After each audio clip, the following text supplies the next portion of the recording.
to the live recording of the It's All Her podcast. I'm your host, Jordy Lucas. I am the founder and editor of It's All Her. I was an actress in a previous life and I am a mum to a toddler. Our mission at It's All Her is to make life simpler and better for women. So today, we're going to be talking all about how we can make your transition into parenthood simpler and better. I'd like to start by thanking One Fine Baby for hosting us here today. Now, would you please join me in welcoming our guests? Star of Channel 7's Yummy Mummies, mum of two and co-founder of Bub app, Lorinska Merrington. Former maths star, mum to baby Gigi, who's sitting in the crowd, and founder of Dipped Nails, Nadia Stamp. Hello. And finally, Elise Disher is a mum to one. She is the founder of Yummy Play and has a Masters of Education. She's also an early years consultant and a sleep expert, and someone that I personally have followed in my journey through motherhood for support and advice. We do have to thank our sponsors for the day: Storksak, Ergopouch, Ivy and Rose Co, Rochi, Vtech, Bay the Label, Roshambo, Baby Australia, and of course all of the brands that have contributed to the goodie bags. There are 20 of them, one for each family who is sitting down here. They are amazing. So if you're not sitting down and getting your hands on a goodie bag, come down and sit down and get one.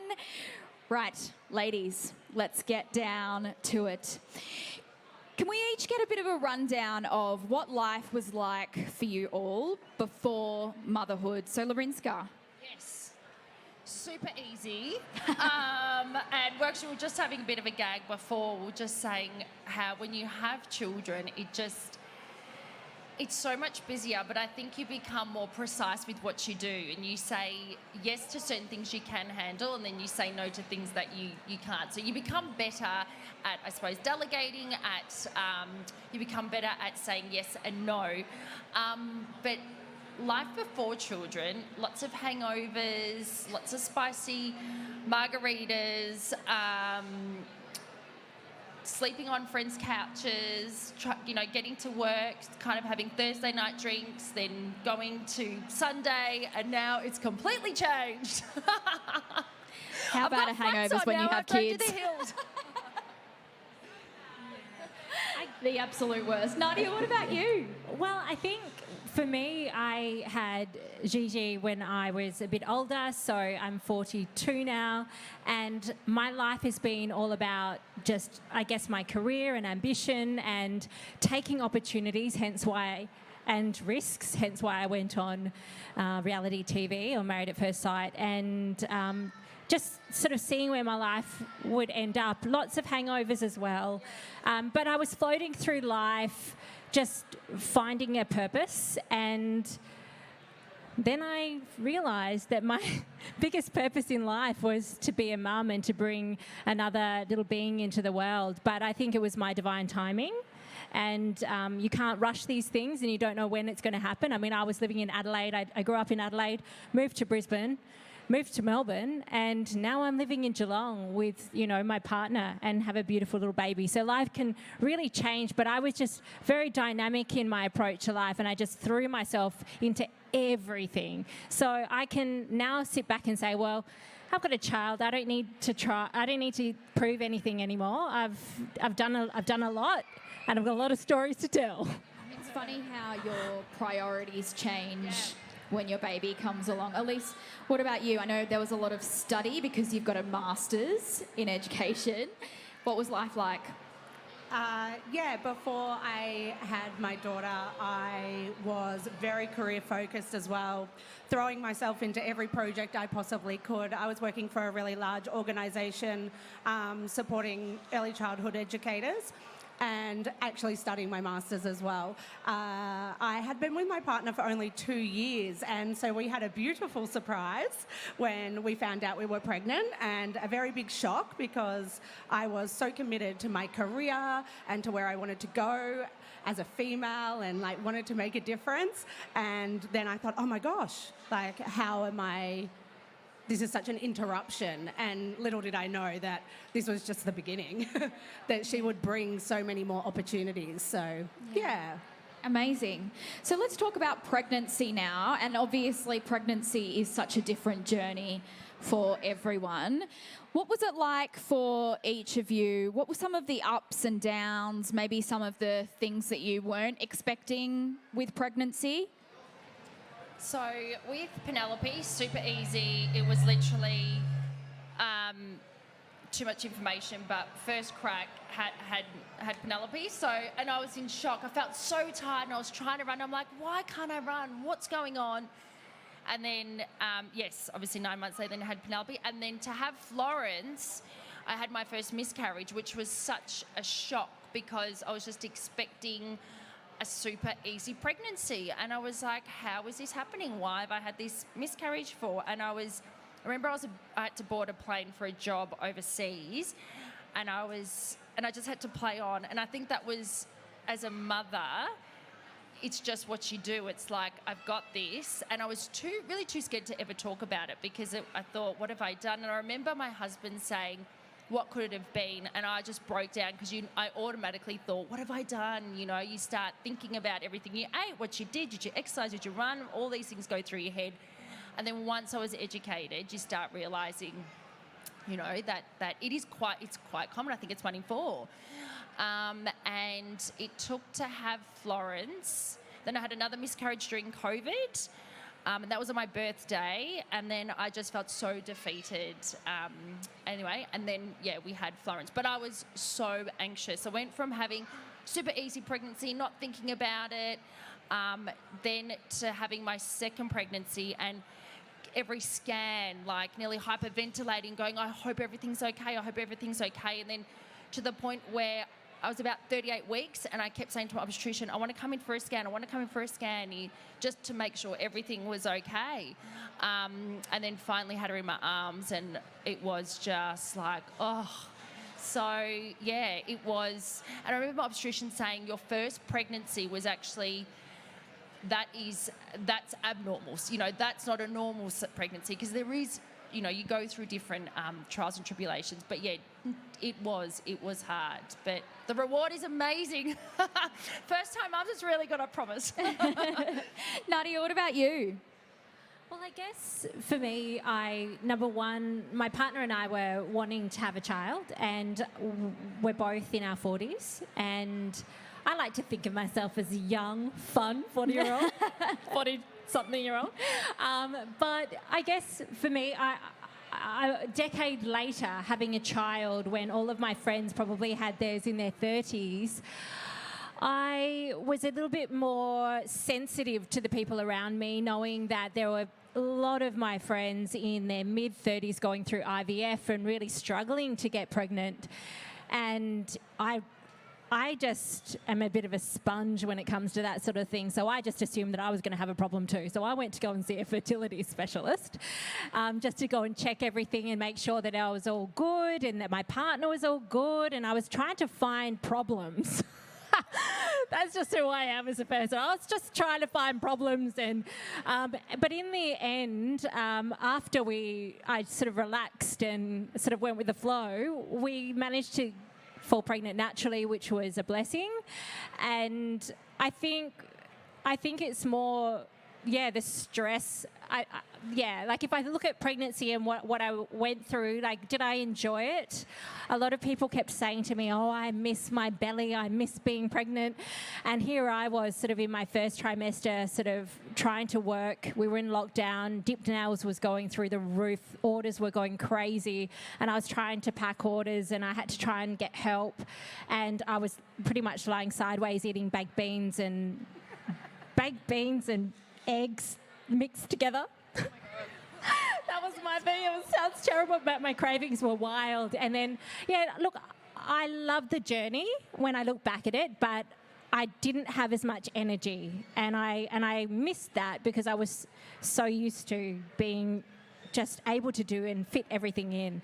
But that's probably was my biggest challenge. Come to third trimester, I was getting excited about the prospect of having a baby and what my life was going to be. But it's just an evolution, I think. So if I could say anything to anybody or first-time mothers is that you never get stuck on one certain thing. You know, my little girl has started to scream at the moment she's found her voice. But, you know, that just evolves into the next phase. And I'm just sort of, I guess, being a little bit older, I just allow things to just sort of go with the flow. And I think that would be the best advice, just go with the flow. I think as well there's this expectation that women place on ourselves that we have to be grateful above everything else. And sometimes pregnancy, you know, it's difficult and it's hard to maintain that gratitude all the time. So it's okay to have those days where you think, God, this is crap, I can't wait for this to be over. You know, there's no shame in feeling that way. I think as a first-time mum, you're not sure what you're experiencing and what you're meant to be feeling, and all of these symptoms that you're getting and all of these weird things that are happening to your body, and it's all changing. I guess if I were to become pregnant a second time around, I'd probably approach it and feel differently. And every pregnancy is different too. So I think you just allow yourself to feel what it is, whatever it is. Lorinska, we had a listener question come in from a listener. Were you worried about sharing your journey on TV as a first-time mum? You know, it's funny you say that because at the start, no. It's just, you know, it was me and Andrew, you know, and I was doing the traffic reporting for Channel 9 and 7 at the time. So I was in factual media. So I was up and down the chopper and doing that anyway. And then my obstetrician said, you know, you need to, and I was a primary school teacher from Monday to Friday also. So it's like, you need to have a break. You've got to have at least one day off. I was like, all right, I'm having some time off. And then I got a call from a producer to say, you know, want to film this pilot. We very humble beginnings. We filmed it here in Melbourne. He said, call your best friends. I'm like, right, okay. So I called Rach, called Jane, didn't know Maria, called them. And then I said, right, we're going to do this pilot. And we obviously didn't have children at the time. So we just went with it. And then we didn't think it was going to be such a big hit. It actually didn't do well on Channel 7, really flunked. But then when it went on Netflix, in fact, I think last night our producer told us it's still in the top 10 for the last, I think, 4 or 3 years. It's really big in Europe, isn't it? The Huge. Europeans love it. Huge. And you don't think about it because they're for the journey for 9 months with you. But now that Penelope's at school and a lot of the girls at school watch the show, which I don't know if they should be. Even the things that I say is very wishy-washy. And she's, we didn't see, and she gets recognised at school. So that was probably a big thing that we didn't quite think about at the time. We were just thinking about ourselves. So going in to do another season, you have to think of those things like, okay, you know, if a third season happens, how would I approach it with Florence and what would I do differently? And yeah, like labour, everything. Like when I went into labour, the first thing I had to do was call our producer. It wasn't calling the obstetrician. It was calling the producer to get mic'd up to start. And I remember just being in so much pain, I didn't care, but I was stuck on the steps and I couldn't move. And my husband said, what do I do? And I'm like, I don't know. And then the mic guy, he just had a baby. So he was like, just breathe, Lorinska, I'm going to help you. So I was like, help me, it's so sore.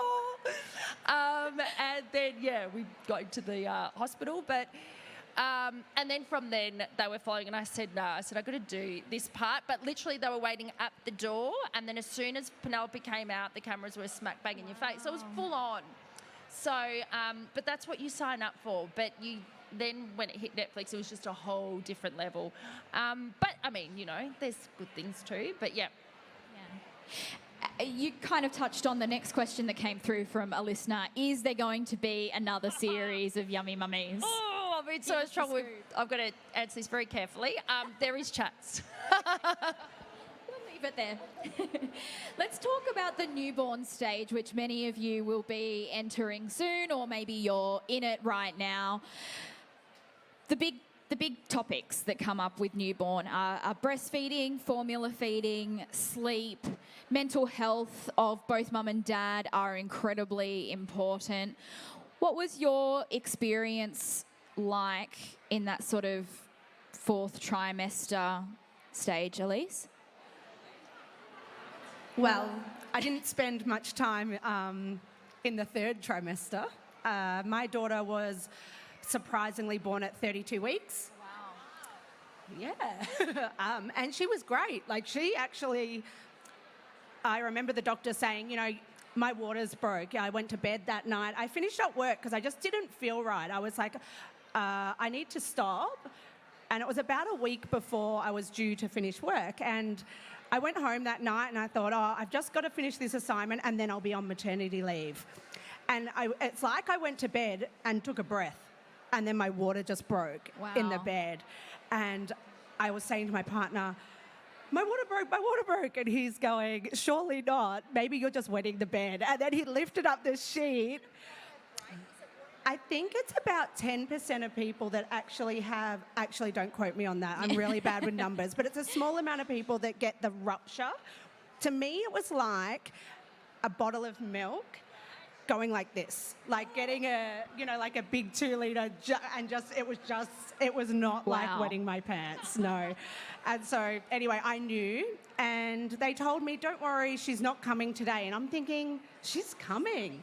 Actually, I didn't know she was a she. We didn't find out the sex, so I was convinced I was having a boy because one of our scans showed a abnormal size of the kidneys, I believe. And when I Googled that, because of course, if you find You something Google everything. wrong, That was my Googled. What am I having? Like, I was everything, like anything. so this kidney thing was much more common with boys. So in my head, I thought I was having a boy.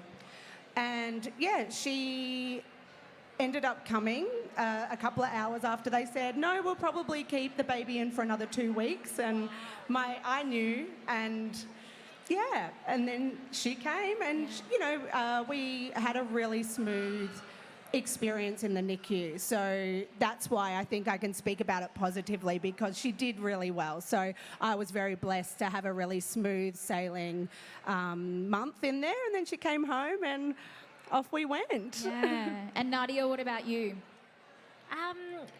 So just on that, I just was going to ask, like, if they were going to say that she could stay in longer, doesn't that pose an issue with, don't they try to get you induced within 24 hours or 42 hours? The breaks that it's, Yeah, that's it. that's yeah. it, isn't That's it? exactly what I That's thought. why I thought it was strange. Yeah. So for me, mine was different. You go on.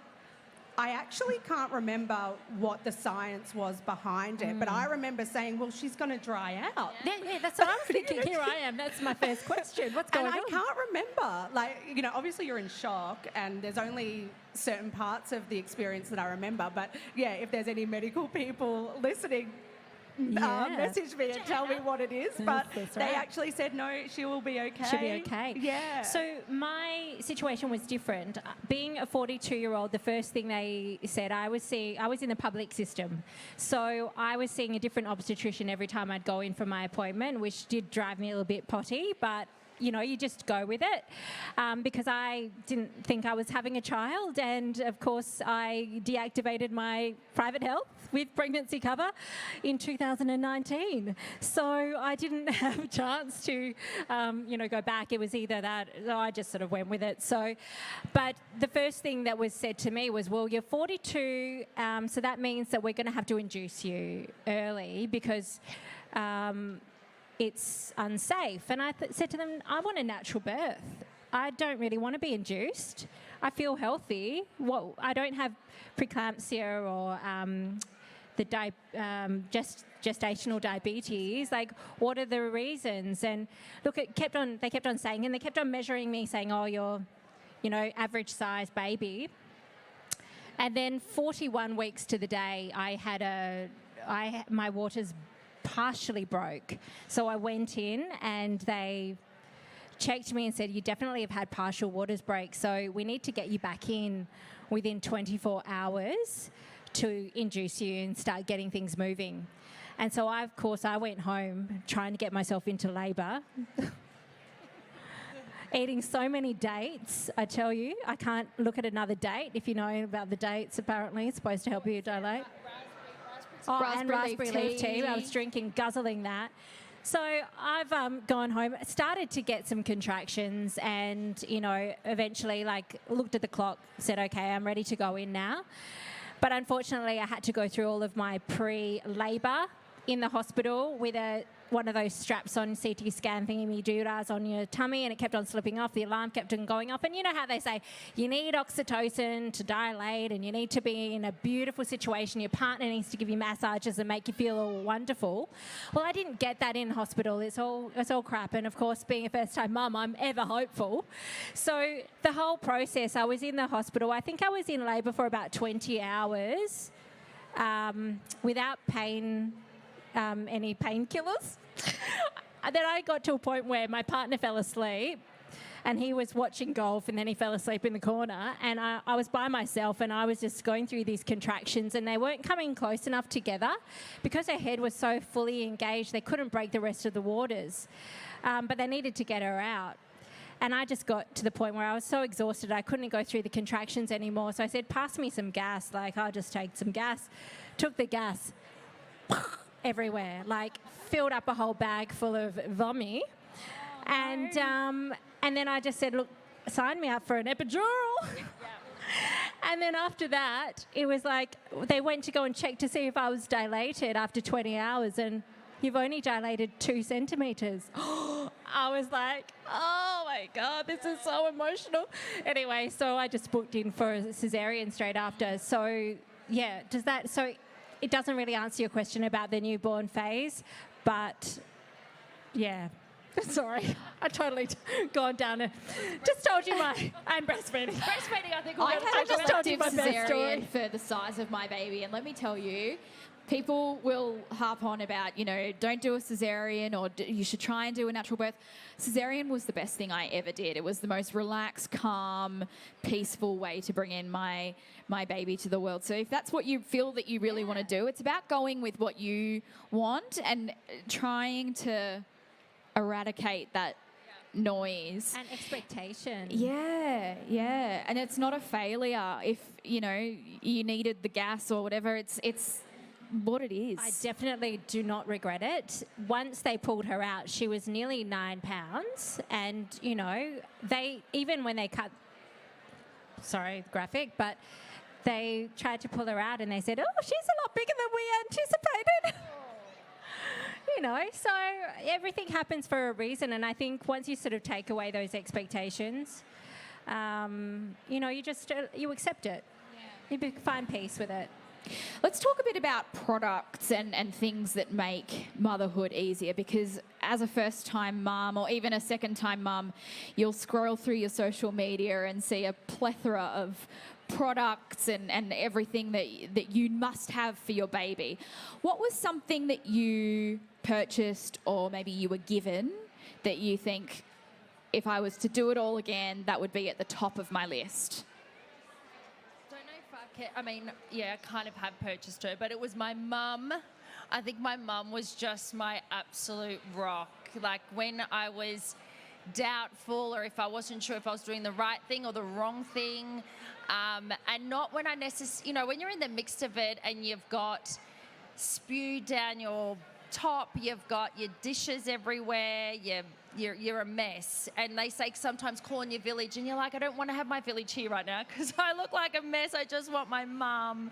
And I just feel like having my mum was just, I actually appreciated her so much more. And then I felt so bad of all the things I did growing up. I'm like, oh, why'd I do that? I feel so bad, Mum. I'm so sorry. But yeah, and then a product, it was definitely our pregnancy app.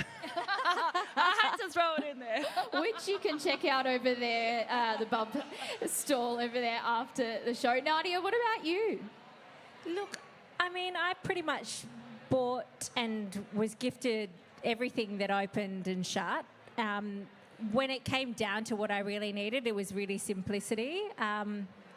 Because I don't really need a lot, just nappies, wet wipes. I cruise around with my pram with like a little $11 bag. Just a pencil case. I think it's like an Australian brand. I don't know, it's waterproof. Throw my nappies in there, and I found that the tushies were really good too. I started with the Huggies, and then she started to blow out of them. So the tushies were great because they've got a little bit of an extra frill, and they sort of adjust as she grows a bit better too. And the water wipes are just life. I just love the water wipes. I just don't like heavily scented things and lots of chemicals. So that was they're my go-to. And then in terms of things that I would use every day, you know, her little sleep sack is fantastic. I'm all about. I know that there's those ones with the little angel wing thingy-me-doodahs and the ones that go up the Ergo Baby pouches and all of that stuff. Look, I went and bought a few of those, but do you know what I found this brand, and it's an Australian brand called Wool Bay, which is part merino wool. I'm a bit of a geek when it comes to natural fibres, and I love merino wool because of the way that it retains temperature and it allows you to breathe. It's great for cool into the warmth as well. So, sorry, when it's really cold, and also, so it helps your body regulate very well. So I've got this sleep sack, which is from about 3 zeros up until 2 years, that it will last her, and it is fabulous. I zip her up. You know, she has a little pajamas, a onesie underneath, and it regulates her heat the best, because that was one of the hardest things that I found being a new time mum was, am I overheating her? Is she warm enough? Is she too cold? And just not knowing, like, you know, and obviously, like, being in Victoria too, the temperatures drop. I don't like having ducted heating on during the night because it gets really stuffy. So yeah, that's one thing that I really swear by. I think I bought it on the Memo, and it's just a great product. Elise, what about you? I echo the simplicity. Babies only need you, nappies, and technically that's probably it.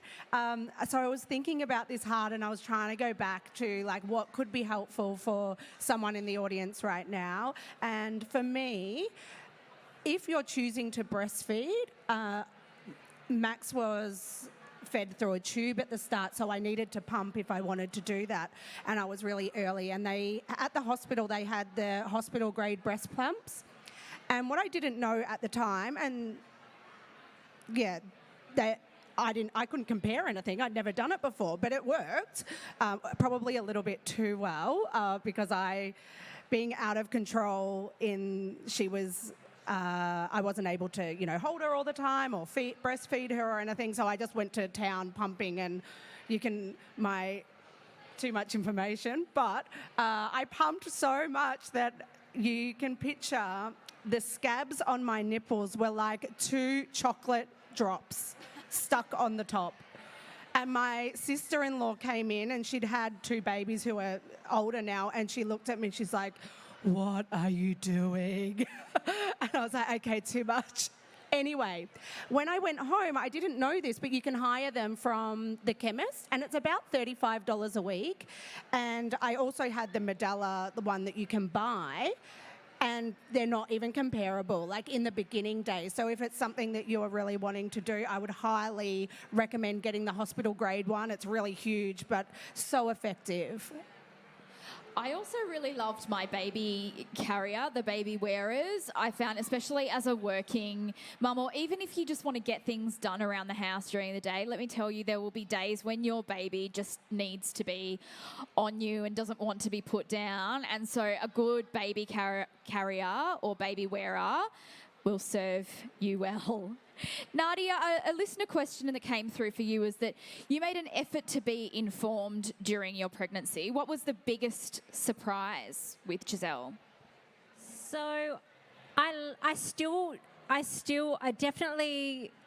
glad I was informed. I'm glad I read all the books. I know everyone kept on saying on my Instagram, stop reading the books, just go with the flow. But I'm a bit of a geek when it comes to really fine information. I don't know, I like to know everything. So it's a bit like choose your own adventure in my brain. It's like, if this happens, then my brain will go here and here and here.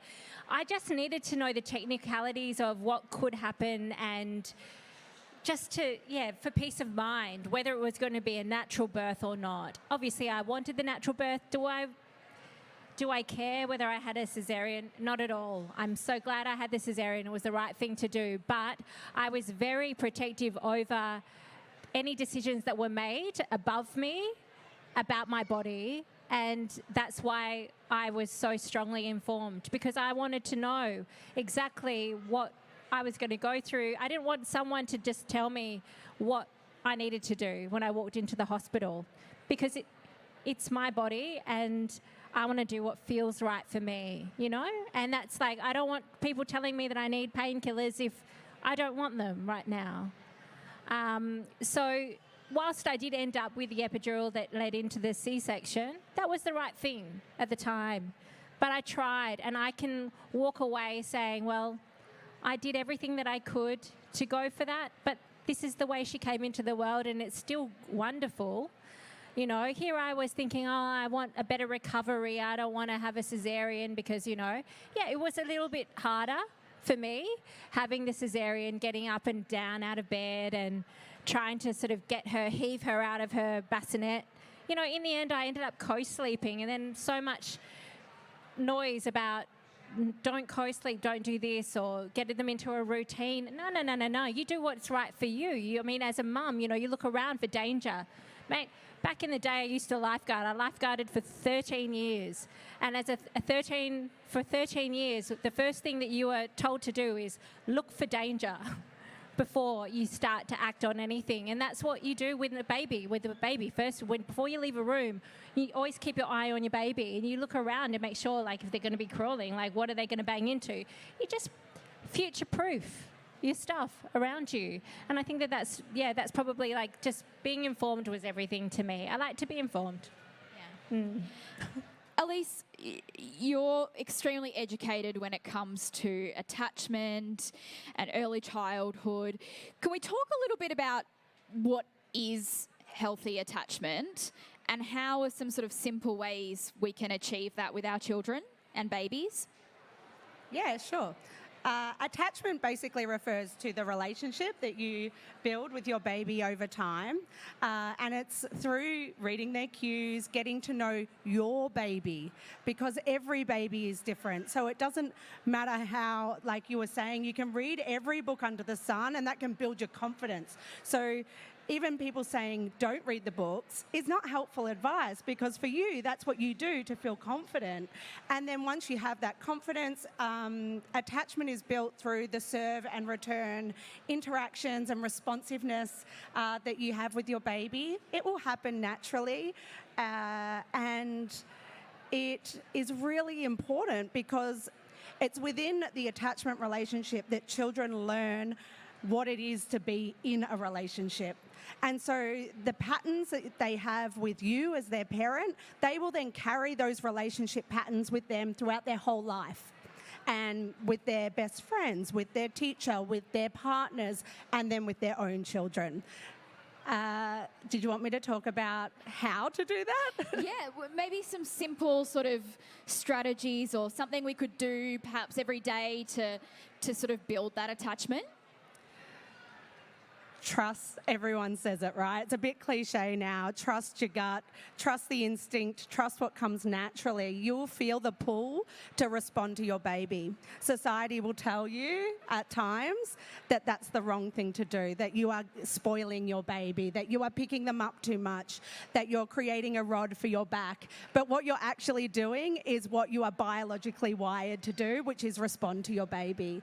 And so one thing that I find helpful for parents to know is that your child is always in one of two states. They're either exploring their world or they're coming in to have their emotional cup filled. And if you can tune into that and say, are they exploring right now? Okay, I'm going to support that. Are they coming in for like comfort or protection? Okay, yeah, they are. I'm going to support that. I'm not going to push them away. The more we tune into that, the more secure, safe and supported our children feel, and the better off they'll be. One post, because as I said, I do follow you. You've posted about expectations as a parent, and I think any parent of a toddler or heading into toddlerhood will be worried about tantrums. And I think sometimes our first instinct is when our kid has a tantrum in the shopping centre is to, you know, stop. But you speak about your expectation around tantrums and how that will rise as her development rises, and that tantrums are actually developmentally normal. Can you talk a little bit about what this means and why they're normal? Yes. Tantrums are as you said it really well, Jordy. Oh, thank you. Tantrums are developmentally normal. We can expect them. Sometimes I say to families, oh, your child had their first tantrum. Congratulations. This is a sign of great brain development. Your child realizes that they are separate from us, that they have their own opinion, that they can have some sort of influence over the world, and that actually happens as the brain is growing. So it's nothing to actually be afraid of. The thing with tantrums is they can trigger something inside of us that makes us feel really uncomfortable, and it can bring out a whole bunch of different emotions in the adult. So I think the best thing that we can do is, one, remind ourselves that they are normal and that it is okay to just be with your child as they experience the feelings that they're experiencing, because it's so overwhelming for them. So sitting with our children and doing something we call co-regulation, which is a really fancy word for simply just being with them, supporting them, rocking them. Oh, this is really hard for you. I'm going to wait and I'm here for you. Rather than thinking, oh, this is my cue. I have to fix this. Now I'm going to turn to this parenting guide that says, you know, A, B, and C. We can really simplify it and just go, you know what, this is what 2- and 3-year-olds, even 4-year-olds are supposed to do. And if they weren't having tantrums, then I'd be more worried. I would be more worried if they're holding on to that tantrum into their adulthood. Yes. And maybe that's a sign that they weren't able to go through each motion potentially through life. Yeah. Yeah, and Nadia, what you're describing there is what we call the adaptive process, the ability to move through an emotion and to then recover from it and to heal. And people, as we move through life, if we haven't had the opportunity to experience that with acceptance and in full, that's where bigger problems come up. So yeah, it's And 100%. I really am a big believer of that too, because I know too many damaged people in the world that I believe that my job is to try to allow her to grow and turn into as healthy a human as I can. Yeah, to support her into adulthood. Now, Lorinska, is it fair to say that motherhood perhaps inspired your venture with Bub app?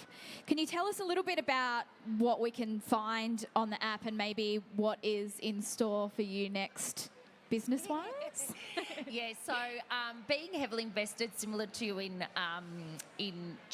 early childhood, it was just, and I think having a really easy pregnancy, then having a tricky pregnancy, I was left in the dark. And every pregnancy app I went to, which is not a bad thing, but a lot of them were written by mums.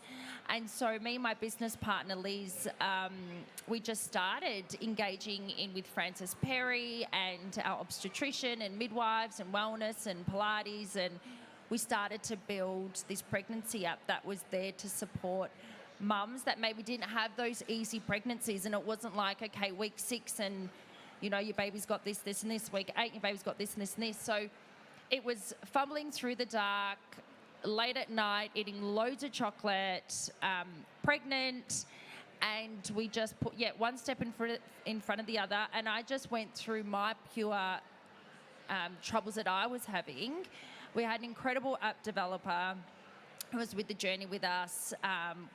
Hilarious. He was very far removed from children, and by the end of it, he was like, I reckon I could help deliver your daughter Florence. So, yeah, it was just, and we saw that there was a need for it because, you know, when we start a business, what we do is we find something we love and then we literally look at the negative reviews and then we go, right, how can we fix it?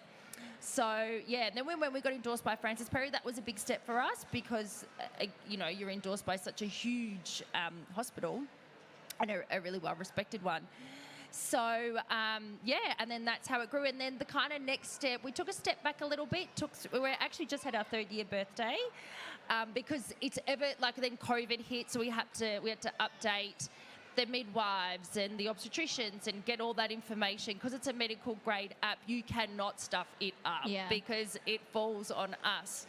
So everything we have to do, we have to be so cautious. So then COVID broke and we were in the midst of it just going, oh my gosh, like can you breastfeed when you've got COVID? Like all these bits of information. And whilst you're dealing with COVID with children yourself. So anyway, we got through that. And then we just felt like the next step was to bring out a product. So that was, and again, it happened when I had Florence and going to the door and trying to find a dressing gown that looked kind of normal with not having your boobs out, or, you know, you just didn't want to scare them. Not the milkman. I use milk quite a lot, if anyone knows. I call him my milkman. The postman, oh God. So that was just, and then I just wanted something soft and like buttery. So, so now we've got Bub Hood. So that's the next, which is keeping us quite busy. And I've got my business partner over there. She's my biggest anchor and keeps me in line. And she sends me away because she's like, Lorinska, you just go and talk. You don't know what you're doing at the moment. But yeah, it's busy though. It's busy. And we're actually talking about businesses before. I think the key thing to do is you need to outsource. So I found it really hard, especially with the pregnancy app, because it is medical grade to outsource. But I'm learning to outsource because I've got 2 children that need me. So it's been really good. Really good just to have someone else take a bit of the pressure off and not just think you could do it all, because you just can't, and you need to have help. And one of the biggest things, I actually was listening to a podcast recently and I loved it. It said, you shouldn't treat yourself like an island. So ask for help. So I incorporate that at this, like every Monday I'll sit down and go, okay, where can my husband help me? Where can my family help me? Where can, maybe I can, don't have to do a school pickup or a drop off. Because you've got 2 businesses. My husband, I'm lucky if he gets home at 8 p.m. sometimes. He's got a very stressful, busy job. So, yeah, it's a juggle, and you've got all these plates spinning around, and sometimes you drop them, and it is absolutely fine. I've had many, meltdowns behind the scenes. I'm like, get home, Andrew, I'm going to kill you if you don't get home. If I get a text saying I'm stuck on the Balti, I murder him. I'm like, be calm, deep breaths, it's fine. But, yeah, so anyway, it's busy. Yeah. Busy. You've kind of answered the last question that I have, and that is at It's All Her, we are all about making life simpler and better for women. So, Nadia, what would your number 1 tip be for perhaps making the transition into parenthood simpler and better? I think just making that mental shift, allowing yourself to just make mistakes and feel your way a little bit more than try to be too routined. Go with the flow, roll with the punches. And yeah, I think, look, that's just the way. I'm not huge on strict routines in my life. That's the way I've been brought up by my dear mother. And, that's just the way, And I think that that's probably been a real key for me, because I was always looking for routine my whole life. And then when I had Giselle, I realised that it's actually a lot easier for me to just navigate it. As long as she's just read her cues and then go with it. Yeah, so that's probably my biggest advice, is just take away that expectation and be kind on yourself. Some days I am so proactive and I get so much done for my business. Other days I end up just, picking Giselle up and placing her here, and picking her up and placing her here, and feeding her, and just attending completely to her, just depending on what the dynamic is, because she's a little human and she has her needs, and some days she just wants her mum for the full day and her attention, and then some days she's pretty happy just lying there entertaining herself. So you just go with the flow. Elise? I tend to agree, exactly the same sort of notion. When you bring a child into the world, you already have your expectations on yourself of what you want to be and how what a good mother looks like in your own mind. And so my message would be accepting and expecting that you're not ever going to always live up to that expectation that you're putting on yourself, and to remind yourself that our babies don't need us to be perfect. They actually benefit from our imperfections. They learn they don't have to be perfect either. And they're much more resilient than what we think. So if we can just focus on connection over perfection, I find that helps me. Back down to monkey see, monkey do. I had this book, like, that was, I think my sister gave it to me. It was just like this soft book, and it was like Monkey See, Monkey Zoo. But it's like baby's just, yeah, she just watches me, and I guess I'm her best possible role model. Ladies, thank you so much for sharing with us today. Thank you so much to everyone for coming out to One Fine Baby. You'll have to check out all of the amazing stalls today and tomorrow. Follow It's All Her on socials and check out some of the amazing chats we have over on Spotify. Have an amazing day and enjoy your goodie bags.